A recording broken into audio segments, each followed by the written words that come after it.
안녕하세요. 커피앤톡입니다. 오늘도 와주셔서 감사드리고요. 바로 사연 읽어보겠습니다. 안녕하세요. 저는 이곳에서 종종 사연을 듣는 여자입니다. 아들 둘을 장성하게 키우고 손자까지 있는 누가 봐도 할머니이지만 져버리는 단풍을 바라보면 아직도 가슴이 설레네요. 어릴 적에 단풍이 물들 즈음이면 친정아버지 손을 잡고 산으로 밤을 주우러 다니던 기억이 새록새록 나거든요. 지금은 돌아가신 지 한참 되었지만 그 따뜻하고 굵은 아버지의 손이 그립네요. 저는 젊어서 일찍이 남동생들 공부시킨다고 사회로 뛰어들어서 안 해본 일이 없는 것 같습니다. 식모살이부터 식당에서 설거지며 공장일 등등 체력이 좋을 때는 밤낮으로 일하면서 지냈었죠. 그나마도 감사하면서 일을 했던 게 배운 것이 없어서 저를 써주는 곳이 많지는 않았거든요. 그래도 가족들을 위해서 내가 열심히 살아야지 하는 생각이었답니다. 그렇게 시간은 흐르고 저에게도 결혼을 할 시기가 찾아왔어요. 오며 가며 알고 지내던 언니의 소개로 어떤 남자를 만나보게 되었는데 싱크대 공장에서 일을 하는 사람이었어요. 마른 체구에 키만 멀대같이 큰 그 남자와 그렇게 처음으로 연애 같지도 않은 연애를 해보게 되었죠. 워낙 무뚝뚝하고 말이 없는 사람이라 먼저 말 거는 것도 마음이 편하지는 않았어요. 그런데 은근히 다정한 구석이 있더라고요. 집까지 가는 길이 위험하다며 말없이 바래다 주기도 하고 우산을 가져오지 않고 출근을 했던 날 갑자기 비가 오면 제가 일하는 곳으로 우산을 들고 오는 세심한 모습이 있었어요. 그런 다정함에서 저도 서서히 마음의 문을 열어갔었죠. 저는 그 남자와 자연스럽게 결혼까지 이어지게 되었어요. 요즘은 프로포즈니 뭐니 풍선도 날리고 요란스럽게 하지만 저희 때는 그런 게 어디 있겠어요. 그냥 물 흘러가듯이 결혼까지 흘러갔답니다. 결혼하고 나서 한 1년 만에 첫째가 태어났어요. 워낙 아이를 바라고 있던 와중에 찾아온 터라 얼마나 귀하게 여겨졌는지 몰라요. 아주 떡두꺼비 같은 아들이었죠. 첫째가 태어나고 얼마 지나지 않아서 남편은 작은 싱크대 공장을 하나 차렸어요. 그동안 공장에서 일했던 것을 기반으로 차곡차곡 준비해뒀거든요. 작은 단칸방에 살면서도 조금만 더 열심히 살면 우리도 남들처럼 번듯하게 살 수 있을 거라는 희망 같은 것들이 있었기에 힘든 시간도 견딜 수 있었답니다. 당신 이제 사모님이야. 나도 사장이고. 우리 여기서 정말 한번 잘해보자. 전부 당신이 열심히 해주신 덕이에요. 제가 한 게 뭐가 있겠어요? 엄청나게 많이 벌고 부유한 삶은 아니었지만 그래도 남편 덕분에 남 부끄럽지 않은 인생을 살 수 있었어요. 단칸방에서 살던 것도 정리를 하고 조금 더 넓은 집으로 이사를 갔을 때 둘째 아들이 제 품으로 와주었어요. 저도 남들처럼 딱 남들만큼의 삶을 살게 된 거였어요. 아들들에게 한없이 부족한 게 많은 부모였지만 저희 네 식구 참 단란하게 잘 살았어요. 무던히 성실하게 살아왔지만 저희 집에도 큰 위기가 찾아오게 되었답니다. 첫째 녀석이 대학을 가야 했던 나이에 남편의 싱크대 공장이 처음으로 휘청거리면서 가게가 무너지는 경험을 했었거든요. 오랜 시간 거래를 해온 잘 아는 분한테 사기를 한번 당한 터였어요. 그때 남편의 상심이 이만저만이 아니었답니다. 그렇지만 그 힘들었던 시간들은 견딜 수 있었던 건 역시나 가족들이었어요. 집에 이런 큰일이 생긴 만큼 다 같이 똘똘 뭉치면서 어려운 시간들을 헤쳐나갈 수 있었어요.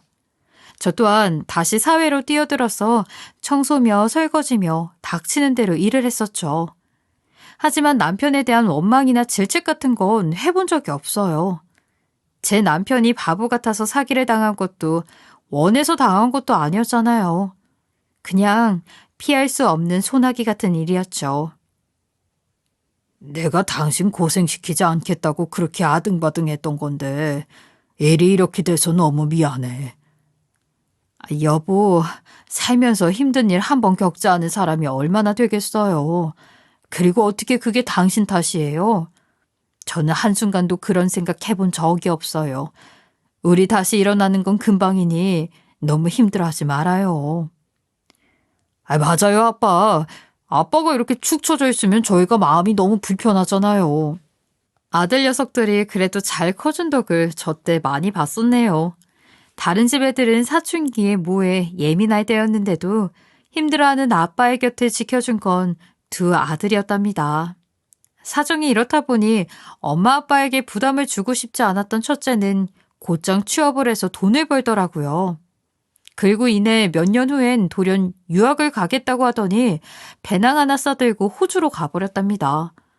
힘들게 일을 하는 와중에도 자기의 꿈을 찾은 녀석이 대단하게 느껴지기도 했어요. 아들이 유학을 간다고 하는데 뭐 하나 해준 것 없어서 마음이 참 아렸던 기억이 납니다. 둘째 녀석이 대학을 갈 때도 사정이 여의치 않은 건 마찬가지였어요. 결국 두 아들 모두 대학까지 공부를 시키지는 못했는데 그 생각을 하면 애들한테 해준 게 없는 부모인 것 같아서 마음이 착잡해요. 그 일이 있는 후로 싱크대 공장을 아예 접게 되었어요. 공장을 다시 일으킬 여력이 되지는 못했죠. 그 대신 동네에 작게 과일 가게를 하나 차려서 지냈답니다. 아들들도 각자 먹고 살 길 찾아서 떠났고 우리끼리만 조그맣게 먹고 살자는 생각이었죠. 과일 가게를 운영하면서 나름대로 삶의 안정을 다시 찾아서 지내고 있었는데 저희 집에 공장 부도만큼이나 큰 풍파가 있었어요. 남편에게 어느 날 갑자기 암이라는 소리 없는 녀석이 찾아온 거였어요. 한평생 처자식들 먹여 살리겠다고 아등바등 살아온 대가가 이렇다니 인생이 참 허망하다는 생각뿐이었죠. 남다른 삶의 의지로 열심히 치료를 받았지만 결국엔 떠나보내야만 했답니다. 남편을 보내고 나서 사는 게 무엇인지에 대한 생각들을 참 많이도 했어요. 그렇게 남편을 먼저 보내고 아들들도 모두 출가하여 지금은 혼자 지내고 있어요. 우리 장남은 재작년에 유학에서 만난 여자와 결혼 후 이민을 가서 그곳에 터를 잡고 잘 살고 있어요. 큰애가 결혼하는 것을 남편이 봤으면 얼마나 좋았을까 하는 생각에 결혼식 날에도 참 많이 울었네요. 비어있는 혼주석이 그렇게나 크게 느껴질 수가 없었어요. 큰아들이 사무치게 보고 싶은 날들도 많지만 무소식이 희소식이라는 생각으로 지내고 있답니다. 워낙 생활력도 강하고 책임감도 있는 아이라 지구 어디에 떨어뜨려 놔도 잘 살 수 있다고 믿기 때문이에요. 장남과 달리 우리 둘째는 결혼 생각이 있기는 한 건지 항상 걱정되는 마음이 있었답니다. 정년기를 넘어도 한참 넘은 나이였는데 언제쯤 짝을 만나서 자리 잡고 살려나 싶었죠. 하지만 저는 다른 엄마들처럼 결혼을 체근한다거나 하지는 않는 편이었어요. 요즘 같은 세상에 혼자 살면 뭐 어떤가 하는 마음도 있었거든요. 또 둘째 녀석은 이제 막 시작하는 회사에서 개발자 일을 하고 있는데 그것도 나라에서 지원을 받아서 혼자 공부를 하여 얻은 자리였어요. 제가 뭐 하나 해준 게 없는데도 저렇게나 먹고 살 길을 잘 찾아가더라고요. 운이 좋게 괜찮은 회사에 들어가서 다른 사람들보다 연봉도 많이 받는 편이었죠. 그런 둘째가 대견하고 기특했어요. 자기 능력이 있는 녀석이니 혼자 살아도 좋다는 마음이었답니다. 그런데 어느 날 둘째 아들 녀석이 갑작스럽게 결혼할 사람을 데리고 온다는 겁니다.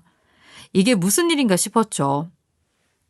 엄마, 저 결혼할 사람이 생겼어요. 조금 갑작스럽게 말씀드리게 되긴 했는데 아무튼 빨리 말씀드려야 할 것 같아서요.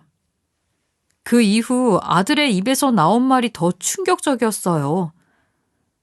엄마가 너무 놀라실까 봐 미리 말씀드리는데 사실 데리고 올 여자친구가 대학 교수예요. 엄마도 아실 만한 학교에서 근무하는 중이에요. 저는 너무 놀랐어요. 아이, 세상에 정말 그 학교에서 교수를 한다고? 그렇다니까요, 엄마. 제가 예전에 그 학교 가고 싶어서 재수까지 했었잖아요. 뭐 결국 대학은 포기하긴 했지만요. 아무튼 이렇게 그 학교 교수랑 결혼까지 하게 될 줄을 누가 알았겠어요. 안 그래요? 아들 녀석이 만난다는 여자가 대학 교수라는 말에 놀랄 수밖에 없었답니다. 예비 며느리가 다닌다는 학교는 아들 녀석이 어릴 적에 꿈에 그리던 명문대학교였어요. 당시엔 성적도 안 나오고 집안 형편도 대학을 갈 여력은 없어서 포기하게 되었는데 이렇게 그 학교 교수랑 결혼을 한다고 하니 신기할 따름이었죠. 그런데 한편으로는 이 결혼이 괜찮을까 하는 우려도 있었어요. 우리 집안이 그리 멋들어지고 대단한 것도 아닌데 대학 교수 며느리를 봐도 괜찮은 걸지 걱정되는 마음도 들었거든요. 워낙 말수도 없고 내성적인 아들이 어떻게 교수를 만난 건지 궁금한 것들이 머릿속을 수도 없이 떠다녔지만 말을 아꼈어요. 만나서 천천히 물어보면 될 일이었으니까요. 그래, 이번 주에 한번 집으로 데리고 와. 아이고, 음식을 뭘 준비해야 하려나? 젊었을 때 대학 교수님 집에 식모살이를 한 적이 있었는데 그때 일하던 기억을 더듬어서 오랜만에 음식 솜씨를 발휘해 보았어요. 그리고 예비 며느리가 오기로 한 주말이 되었답니다. 예비 며느리는 참한 얼굴을 하고 있는데 어째서 저 나이까지 결혼을 하지 못한 건지 의문스러울 정도였어요. 제 마음을 읽기라도 한 건지 예비 며느리는 제게 이런 말을 하는 겁니다. 제가 그동안 공부하느라 많이 바빴어요. 이런저런 선자리 안 나가본 것도 아니긴 한데 그래도 이 사람만한 사람이 없더라고요. 아무래도 결혼 정년기는 지난 편이라 걱정 어린 생각이 있으실 것도 같아서 먼저 말씀드려요. 아유, 요즘 같은 세상에 결혼 정년기라고 할 만한 나이가 따로 있나요? 그런 걸로 걱정할 필요 없어요. 그리고 아들은 조심스럽게 운을 떼는 겁니다. 엄마, 사실 드릴 말씀이 있어요. 어차피 나중에 알게 되실 일이니까 그냥 지금 말씀드릴게요. 아들은 답답하게 뜸을 들이는 거예요. 어머님, 저희 아이가 먼저 생겨버렸어요. 그래서 결혼 준비를 조금 서두르게 됐고요. 생각지도 못한 이야기에 너무 놀라버렸네요. 예비 며느리가 놀라지 않게 하려고 애써 침착하게 말을 이어나갔어요. 그래? 둘 다 많이 놀랐겠네. 그런데 너무 잘된 일인 것 같다. 나이도 이제 꽉 찼으니 지금 준비해도 늦은 감이 있긴 하잖아. 요즘은 애가 혼수라더니 축복이네. 엄마가 요 며칠 꿈자리가 좋더라니. 오늘 좋은 소식 들으려고 그랬나 보다. 제 이야기에 두 사람은 배시시 웃더라고요. 저 녀석한테 이런 귀여운 구석이 있기도 하네 싶어서 웃음이 나오더군요. 상황이 상황인지라 결혼식까지 급박하게 진행이 되었답니다. 결혼 후 6개월 만에 아이를 낳게 되었고 제 품에 안겨진 아이는 얼굴이 조망만한 손자였답니다.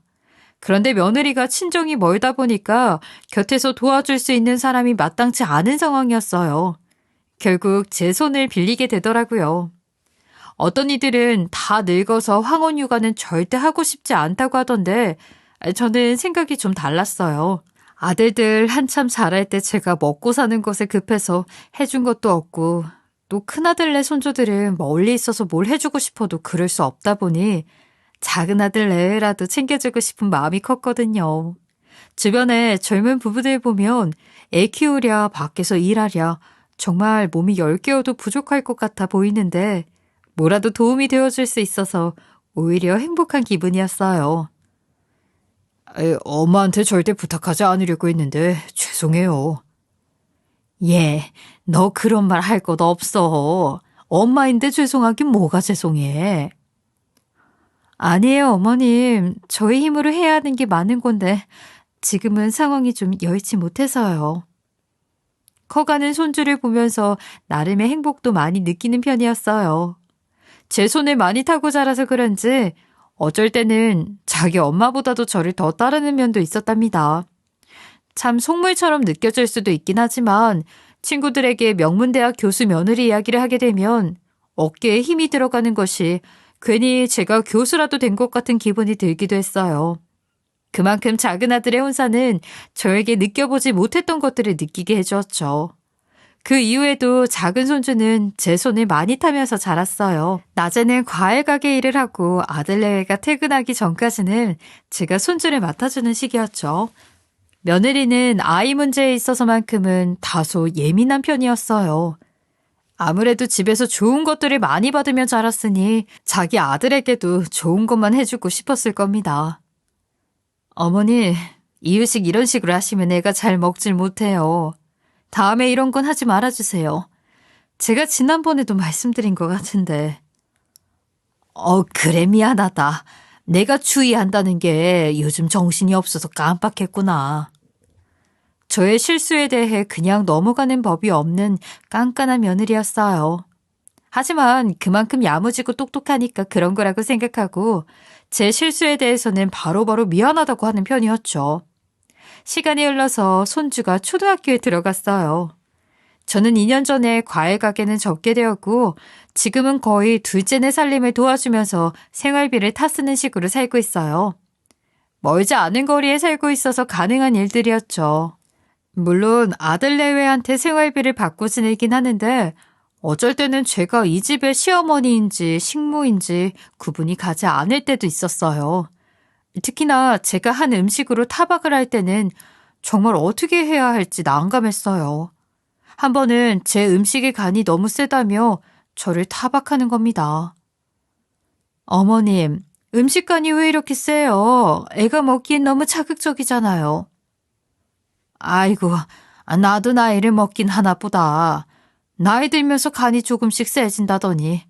미안하다. 다음엔 좀 더 신경 써서 하마.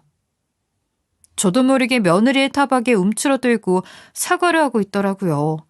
그런데 며느리는 여기에 한술 더 떠서 무례하기 짝이 없는 소리를 하는 겁니다. 어머님, 근데 그거 아세요? 통계학적으로 학벌이 짧고 못 배운 사람들이나 저소득층 사람들은 짜게 먹는다고 하더라고요. 짠 게 얼마나 몸에 안 좋은데 이렇게 짜게 드실 거면 혼자 드시지. 왜 우리 아들 민철이까지 짜게 먹이시는 건데요? 다시는 음식 이렇게 만들지 마세요. 또 이런 식이면 생활비 못 드려요? 그래. 미안하다 내가. 다음부턴 특별히 신경 쓰마. 며느리의 지적에 한없이 작아지는 제 자신을 느꼈어요. 워낙 건강을 중요하게 생각하는 편이기도 하고 또 자기 아들 일에는 예민한 편이라 그런다고 생각했어요. 지금 생각하면 참 부끄럽지만 교수 며느리이니 저도 모르게 떠받드는 게 있었거든요. 아들이 어디 가서 대학 교수를 만날 수 있겠어요. 다른 건 몰라도 아들이랑 손주한테는 잘하는 며느리이니 그러려니 하는 마음이었답니다. 그렇게 몇 년이 지나 아들이 본격적으로 사업을 시작해서 한참 분주하던 때였어요. 제가 배움이 짧으니 뭘 잘 알지 못했는데 매일같이 일하느라 늦게 들어오면서 바쁜 모양이더라고요. 많이 바쁘지? 얼굴이 갈수록 푸석해지는 것 같아. 시작한 지 얼마 안 돼서 눈코 뜰 새도 없이 바쁘네요. 민철이랑 민철 엄마는 요즘 좀 괜찮아요? 요즘 민철 애미도 학교 일이 바빠서 그런지 민철이는 거의 여기 있는 날이 많은데 내가 계속 애를 봐줘도 되는 건지 모르겠구나. 왜요, 엄마? 무슨 일 있으셨어요? 아유, 아니다. 별건 아니야. 애미가 워낙 말을 돌려서 못하잖니. 그래서 그래. 너 애미랑 요즘 별일 없지? 엄마, 그 사람이 솔직하고 자기를 숨기는 법이 없는 사람이라 그래요. 무슨 일이 있으셨는지 모르겠지만 나쁜 뜻은 없었을 거예요. 마음에 담아두지 마세요. 며느리의 직설적이고 돌려 말하지 못하는 부분 때문에 이런저런 마음 쓰이는 일들이 많았지만 번번이 참고 넘어가곤 했었거든요. 그런데 그것도 점점 더 지쳐가고 있었어요. 제 딴에는 아들레아한테 조금이라도 손을 덜어주기 위해서 필요한 제가 가르쳐 줄 수 있는 부분들을 나름대로 성의껏 가르쳐 주고 있었답니다. 손주가 지금보다 어렸을 때는 상관없었는데 좀 더 크고 나니 제가 뭘 알려주는 것도 한계가 있는 것 같더라고요. 지난주에 손주를 저희 집에 맡기고 갔을 때 곧 받아쓰기 시험이 있다 하여 제가 하루 종일 손주를 붙잡고 받아쓰기 연습을 시켰거든요. 저도 나이가 먹으니 맞춤법들 헷갈리는 것들이 많아서 핸드폰으로 검색을 해가면서 알려주었죠. 손주는 저를 따라서 바닥에 배를 깔고 열심히 공부하더니 만점을 받아온 겁니다. 할머니, 저 받아쓰기 100점 받아왔어요. 할머니가 시험에 나올 것 같다고 했던 것들이 많이 나와서 100점 받을 수 있었어요. 손주가 100점을 받아왔다는 말을 하니 그렇게 기쁠 수가 없었어요. 말도 참 예쁘게 하는 아이였죠. 아, 역시 우리 민철이. 할머니는 우리 민철이가 100점 맞을 줄 알았어요. 너무 잘했어요. 제가 손주에게 기특하다며 칭찬을 해주었는데 거기에 며느리가 찬물을 확 끼얹는 겁니다. 역시 우리 민철이는 엄마 머리를 닮아서 이렇게 공부를 잘하네. 아빠는 머리가 안 좋으니까 말이야. 그치? 아, 할머니가 못 배우고 무식해서 아빠 머리가 할머니 닮았나 보네. 그럼 할머니 책임인가? 제가 듣고 있는데 저에게 저런 말을 하는 걸 보고 기가 막혔어요. 듣고 있던 저 또한 기분이 너무 좋지 못하더라고요. 한마디 할까 하는 생각을 하다가 이내 참아버렸답니다. 그때 그냥 참지 말고 한 소리 할 걸 싶더라고요. 며칠을 소가리를 했다니까요. 그러다 저도 참지 못하고 터뜨렸던 날이 있었어요. 손주가 학교를 마치고 제게 숙제를 도와달라 하여 도와주고 있었는데 퇴근하고 아이를 데려온 며느리가 그 장면을 보고는 아주 박장대소를 하며 비웃는 겁니다. 아니, 지금 뭐 하시는 거세요? 지금 누가 누굴 가르치는 거예요? 초등학교도 제대로 졸업 못하신 분이 감히 우리 아들 민철이를 가르친다고요? 진짜 너무 황당해서 지나가는 개가 없겠네요. 엄마, 할머니가 엄청 친절하게 잘 알려주시는데 왜 그래? 엄마가 말했지? 누구한테 뭘 배울 거면 좋은 학교를 나온 사람한테 배워야 하는 거라고. 저를 향한 도를 넘는 말을 하는데 그때는 정말 머리에서 김이 푹푹 나오더라고요. 참다 손주를 방에 보낸 후 며느리에게 한마디 하게 되었습니다. 아가, 너 아무리 그래도 그렇지. 애 앞에서 그런 식으로 말을 꼭 해야겠니? 네가 그런 식으로 말하면 애가 뭘 보고 배우겠어. 안 그래? 내가 못 배운 건 맞다만 이건 좀 아니지. 아, 그리고 지난번에는 민철애비 머리가 나쁘니 어쩌니 하더니만 민철애비가 뭐가 모자라서 너한테 그런 말을 들어야 하니? 북받치는 감정에 쏘아붙이듯 말을 했어요. 최소한 죄송하다는 말을 기대하고 한 말이었지만 돌아오는 대답은 더 뻔뻔스럽게 짝이 없었어요. 어머님, 지금 저 가르치세요? 아, 지금 누가 누구를 가르치는 건지 모르겠네요. 저 박사까지 한 사람이에요. 어머님한테 그런 말을 들을 사람이 아니라고요. 저는 듣다 너무 화가 나서 말했어요. 아, 그래 아가. 너 좋은 대학 나왔고 누구한테도 아쉬울 것 없는 사람이란 것도 잘 안다. 그런데 애 앞에서 나한테 그런 식으로 모욕을 주면 네가 속이 편할 일이니? 나는 배운 게 없으니 그렇다 쳐도 민철애비 욕보인 건 사과를 좀 듣고 싶구나. 걔는 태생이 머리가 좋은 편이고 똘똘한 아이인데 어떻게 애한테 아빠 이야기를 그렇게 할 수가 있니? 그런데 며느리는 너무 깜짝 놀랄 만한 이야기를 하는 겁니다. 어머님, 저도 지금 꾸역꾸역 참고 있는 거거든요. 그 이 말이에요. 당장에 사업 시작만 하면 성공할 것처럼 말만 번지르르 하게 하더니 지금 내내 이렇다 할 수입도 없이 제가 벌어온 돈으로만 지내고 있어요. 어머님이 받고 계시는 그 생활비도 전부 다 제가 벌어서 드리고 있는 거라고요. 그렇게 똑똑하다고 하는 아들이 지금 어떻게 지내는지 그 꼬라지를 한번 보세요. 가장이 가장 노릇도 못하고 있어서 같은 교수님들한테 창피해서 말도 못해요. 저는 뭐 보살인 줄 아세요? 며느리의 말에 저는 너무 놀랐어요. 매일같이 일에 매달려 지내길래 사업이 한참 성황리에 잘 이어지고 있는 줄만 알았거든요. 그런데 정작 며느리가 가장 노릇을 하고 있었다는 말을 하는데 놀랄 수밖에 없었답니다. 서름에 북받친 며느리는 이어서 말을 하더라고요. 저도 한창 나이에 여기저기서 맞선 제안도 많이 들어왔는데 민철이가 덜컥 생겨버려서 어쩔 수 없이 결혼한 거였어요. 그런데 저 지금 사는 걸 보세요. 이게 뭐예요? 정말 하루하루 짜증나고 죽을 맛이라고요. 아들이 워낙 말수가 적고 저에게 속내를 드러내지 않는 편이라 그런 사정이 있는 줄은 전혀 알지 못했어요.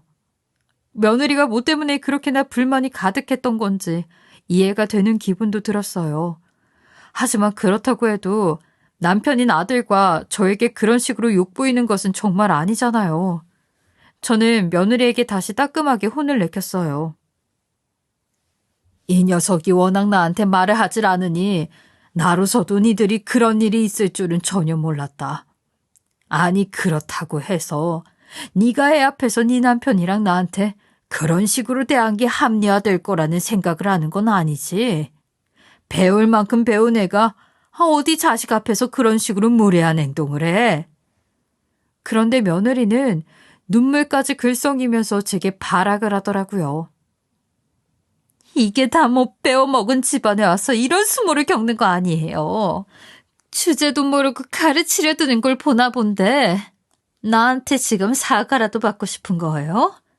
민철애비가 똑똑하고 야무진 데가 있었으면 지금쯤 사업에 성공하고도 남았겠죠. 안 그래요? 그 말을 듣는데 기가 막히고 코가 막혔어요. 아니, 이렇게까지 했는데 내 말을 알아듣지 못하니? 넌 도대체 그 좋은 학교에서 뭘 배운 거야? 그때 저희 집에 누군가가 초인종을 누르는 겁니다. 그 초인종 하나로 모든 상황은 판이 뒤엎어져 버리고 며느리는 경악을 하게 되었죠. 며느리가 손주를 데리고 간 이후 저희 집에 손님이 오기로 되어 있었는데 저와의 말싸움이 길어지면서 손님이 올 시간이 되어버린 거예요. 저도 정신이 없어서 벌써 시간이 그렇게 된 줄 모르고 있었답니다. 저는 현관을 열어서 손님에게 들어오라고 했어요. 아이 누나, 무슨 일이 있길래 초인종 소리도 듣지 못한 거야? 몇 번을 눌렀는데 집에 없는 줄 알았어. 아이 그랬구나. 소리를 못 들었네. 우리 집에 지금 며느리가 와 있어서. 그리고 저를 찾아온 손님은 제 며느리를 보고 경악을 하는 겁니다. 아이 박 교수? 박 교수가 여기 어떻게 있는 건가? 설마 누나 며느리라는 사람이 저 박 교수야? 총장님, 총장님이 어떻게 여기에... 이게 다 무슨 일이에요? 저 또한 놀라서 어리둥절할 뿐이었어요. 두 사람 서로 아는 사이인 줄은 나도 몰랐네. 맞아요. 저를 찾아온 손님은 며느리가 다니고 있는 대학교의 총장이었어요. 총장과 저는 같은 고향의 동네 친구였어요. 정확히는 그 녀석의 누나와 제가 아주 절친이었거든요. 그래서 가족끼리도 친하게 지냈었죠. 한평생을 서로 고민도 들어주고 위로도 해주면서 지내는 사이였답니다. 그러다 자기 누나가 10년 전에 세상을 먼저 떠난 뒤 저를 친누나처럼 생각하면서 더 긴밀한 대화를 하는 사이가 되기도 했고요. 그냥 친남동생 같은 애라고 보면 되는 그런 관계였답니다. 누나는 며느리가 우리 학교 교수인데도 왜 여지껏 말을 안 한 거야? 난 선생이라고 하길래 중고등학교에서 애들 가르치는 사람인 줄 알았지. 그럴 일도 없고 내가 그러지도 않겠지만 서로한테 불편한 청탁이라도 하게 되면 각자 입장 불편해지는 건 마찬가지 아니겠니? 굳이 이야기해서 좋을 건 없겠다 싶어서 말하지 않았어. 아가, 인사드리렴. 내 고향 친구야. 고향 친구? 아이고, 박 교수네 어머님이랑은 그냥 남매예요. 가족이지 뭐. 알고 지낸 것만 벌써 40년이 넘었는데 친구는 무슨 친구야? 동생이 너스레를 떨면서 이야기하는데 며느리의 표정은 이미 파랗게 질려서 아무 말도 하지 못하고 있었어요. 그동안 며느리를 봐오면서 그렇게 당황한 얼굴은 처음 보는 것 같았죠. 그러시군요, 총장님. 총장님을 여기서 뵐 거라고는 전혀 상상도 하지 못했네요. 며느리는 목소리까지 떨어가면서 많이 놀란 눈치였어요. 안 그래도 저에게 학벌이 어쩌고 배우지 못해서 어쩌고 하면서 그렇게나 팍팍 무시를 해댔었는데 자기한테 가장 높은 상사랑 남매 같은 사이라고 하니 놀라지 않을 수 없었겠죠. 저 같으면 그동안 제 언행이 너무 창피해서 쥐구멍에라도 숨고 싶은 기분이 들었을 것 같아요. 그런데 동생은 제게 이런 말을 하는 거예요. 이거 참 우연인지 운명인지.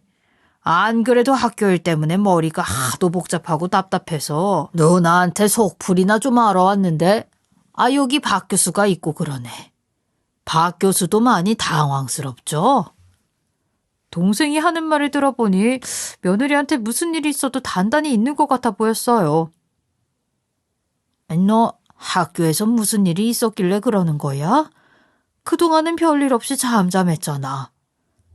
이내 동생은 한숨을 깊게 내쉬더니 며느리를 한번 쳐다보고는 말을 이어갔어요. 박 교수, 자네 어머님이 보는 앞에서 내가 이렇게 말을 해도 되겠나?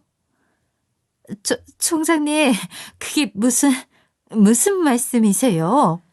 며느리의 말에 동생의 표정은 급격하게 어두워졌어요. 화가 날 대로 난 얼굴이었어요.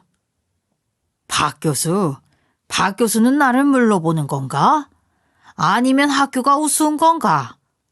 누나, 박 교수가, 누나네 며느리가 연구비 명목으로 받은 돈을 피부샵이며 헤어샵이며 개인 미용 목적으로 사적 사용을 했는데 이걸 가족 입장에서는 어떻게 해결하는 게 좋을 것 같아 보여? 저는 동생의 말에 너무 놀라 경악을 금치 못했어요. 뭐? 우리 며느리가 정말 그런 짓을 했다는 거야? 총장님, 그걸 어떻게 알고 계신 거예요? 며느리는 바들바들 떨면서 말을 하더군요. 동생은 화가 잔뜩 나서 말을 이어갔어요. 박 교수, 내가 학교에서 일어나는 모든 일들에 대해 모를 거라고 생각하는 겐가? 내가 이 바닥에서 몇 년을 일했는지 뻔히 알면서 자네도 참 생각이 짧구만. 배울 만큼 배운 양반이 어떻게 그런 짓을 할 수가 있는 겐가? 청년들은 학자금 대출 갚느라 청춘다운 시간을 보내지도 못하고 있는 걸 뻔히 알지 않는가? 학생들의 피땀이 서린 등록금으로 허튼 짓을 하는 것이 참다운 스승의 모습이라고 생각하고 있는 건 아니길 바라네. 며느리가 공금으로 뒤에서 하면 안 될 짓을 하고 있다는 것을 학교 측에서 알고 있었지만 증거들을 모으고 있던 상황이었던 거죠. 정말 동생에게 나쁘끄럽고 창피해서 얼굴을 들고 있을 수가 없었어요.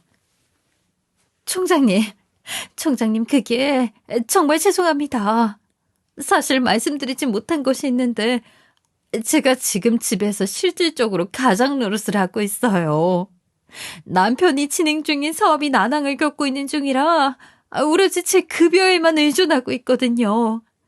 그래서 그러면 안 되는 줄 알지만 외벌이로 지내는 게 감당이 되질 않아서 그렇게 된 거예요.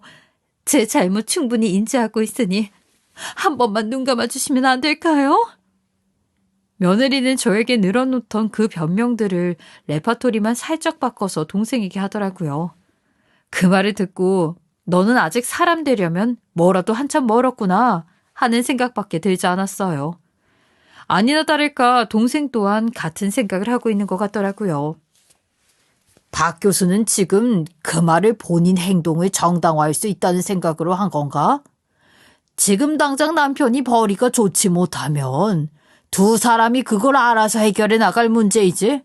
어떻게 공금횡령을 정당화시켜달라는 식으로 말을 할 수 있는 건지 난 도무지 이해가 되질 않는구만. 동생은 고개를 가로저어가면서 이해가 되지 않는다는 표정을 지었어요. 그리고는 제게 묻더라고요.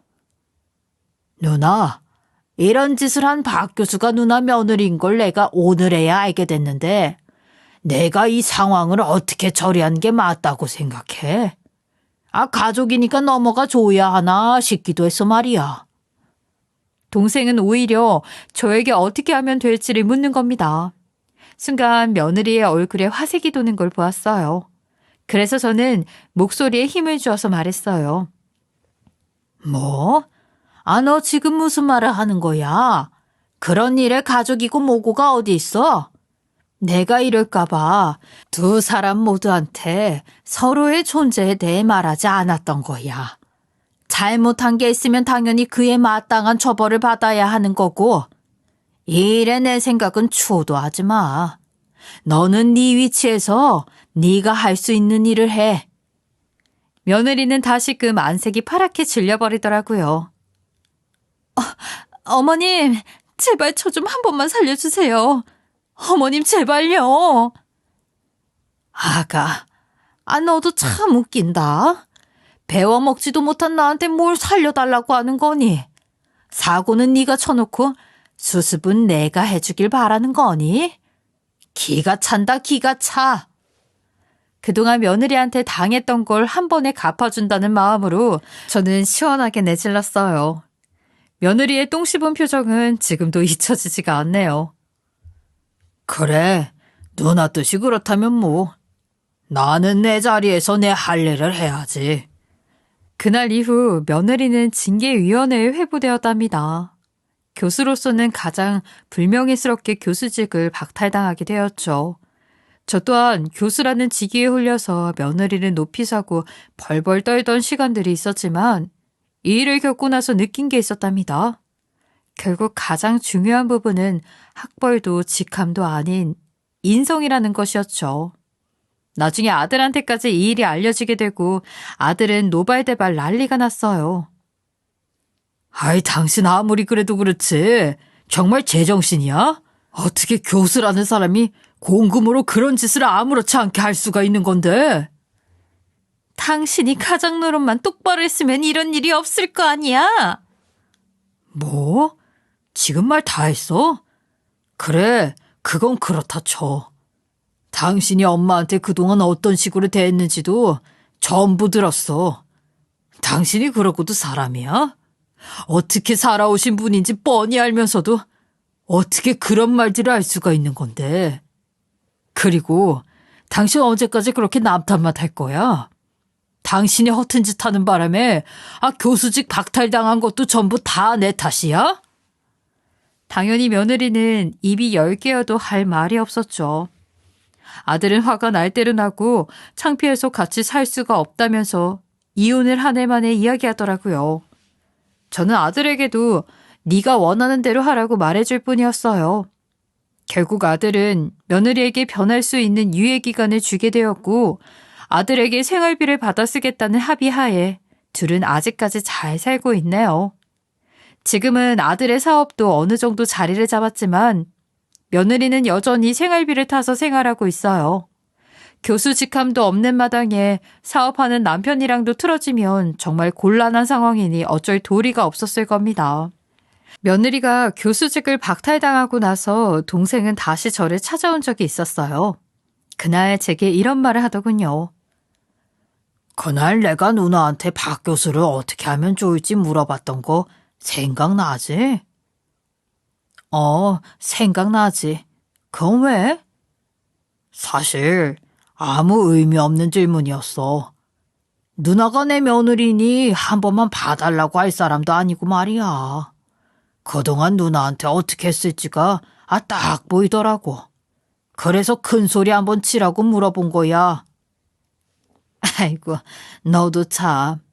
그래, 너 눈치 하나는 어렸을 때부터 기가 막혔지. 그건 내가 잘 알지. 동생의 말에 저도 모르게 웃음이 팍 하고 터졌었네요. 그리고 며느리는 지금 학원을 전전하면서 중학교 학생들을 가르치는 일을 하고 있어요. 그나마 학교에서 쫓겨난 기록 때문에 한 곳에서 오래 지내지 못하는 모양이었어요. 한 번은 손주 녀석이 학교에서 시험을 잘 보고 와서 제게 달려와 안기며 말하는 겁니다. 할머니, 저 100점 맞아왔어요. 정말 멋있죠? 그리고 저는 며느리 들으라고 통쾌하게 한마디 했어요. 아이, 정말 100점이야? 세상에나. 이렇게 똑똑하고 멋있을 수가 있나. 이렇게 똑똑한 머리로 나중에 엄마처럼 못 빼먹은 짓을 하면 절대 안 된다. 알겠지? 얼마나 무식하면 직장에서 불법이나 저지르고 다니겠어. 그 말을 하는데 얼마나 통쾌하던지요. 며느리가 입도 뻥끗하지 못하고 얼버무리는데 속이 다 시원했답니다. 그 사건 이후로 며느리는 지금까지 제 앞에서 헛소리 한 번을 하지 않고 점잖게 지내고 있답니다. 자기도 그런 일들까지 겪은 마당에 지금까지 정신을 차리지 못하면 사람이겠어요? 요즘은 제 말 한마디에 바로 깨갱하면서 꼬리를 낮춰버립니다. 저는 그동안 아무리 사는 게 힘들고 버거워도 절대 다른 사람의 탓을 하면서 지내본 적은 없었던 것 같아요. 남편의 공장이 망했을 때도 그랬고요. 제 아들들에게도 그거 하나만큼은 잘 가르쳤었답니다. 살다 보니 학벌보다 중요한 것들이 이렇게나 많더라고요. 배운 거 없이 살아온 저의 신념이 이렇게 옳은 길이라고 보여주는 날도 오는 걸 보면서 느꼈죠. 이제는 다 늙어서 어딜 가도 할머니 소리를 듣는 나이가 되었지만 정말 별의별 일을 다 겪으며 살아온 것 같네요. 일교차가 심해져서 감기 걸리는 분들이 많더라고요. 제 이야기를 들어주신 모든 분들도 감기 조심하시고 언제나 신념을 지키며 살아가시길 바라겠습니다. 지금까지 커피앤톡이었습니다. 오늘도 끝까지 함께 해주셔서 감사하고요. 다음 영상으로 또 찾아뵙겠습니다.